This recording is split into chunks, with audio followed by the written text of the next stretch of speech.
Arestado ang tatlo matapos na mahuli sa pagtatapon ng bulto-bultong sigarilyo ng Mighty Corporation sa Parañaque. Narito report ni Mav Gonzalez.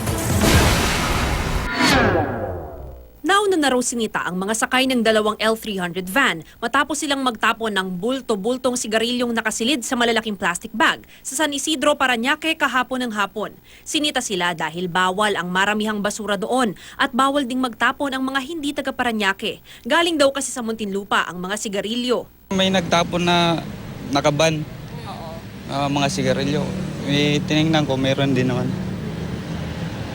Gano'ng marami po yung nakita niyong kahon doon? Para sa gabi? Marami po kinalat lang nila. Pero alas 5 ng hapon, bumalik daw sa tambakan ang mga sospek dala ang isa pang closed van. Hindi nila alam, inaabangan na pala sila ng mga taga-Senro at Traffic and Park Management Office. Dito na naaresto ang tatlong lalaking magbabagsak sana ulit ng mga sigarilyo. Tumambad sa mga otoridad ang kahon-kahon ng iba't ibang sigarilyo tulad ng King, Chelsea at Marvel Cigarette na gawa lahat ng Mighty Corporation.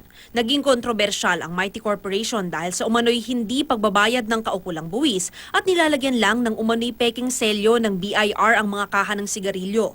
Ang mga nasabat na sigarilyo kahapon may mga selyo ng BIR pero hindi malinaw kung lehitimo o peke ang mga ito. Dinala sa Parañaque Police Headquarters ang driver na si Elmer Quintero at dalawa pa niyang kasamahan na sina June Marluna at John Ray Linatok. Tumangging magbigay ng pahayag sa media ang mga sospek. Ano ka po dun sa Mighty Corps, kuya? Pero base sa salaysay ng mga sospek sa pulisya, mga bad order o reject ang mga sigarilyong itinapon nila. Malapit daw ang San Isidro dump site sa pinagde-deliveran nila, kaya doon nila ito itinapon. Maaaring makasuhan ng improper disposal of garbage ang mga sospek. Dumating din sa presinto ang tatlong kinatawan ng Mighty Corporation pero hindi rin sila nagsalita. Sir, any statement lang, sir? Saan po ba galing yun, sir? Saan niyo po nakuha yung mga sigarilyo? Saan galing yun? Noong isang araw, nakipagkita na sa NBI ang may-ari ng Mighty Corporation na si Alex Wong Choo King at nangako ang kumpanya na makikipagtulungan sa gobyerno. Mav Gonzalez, GMA News.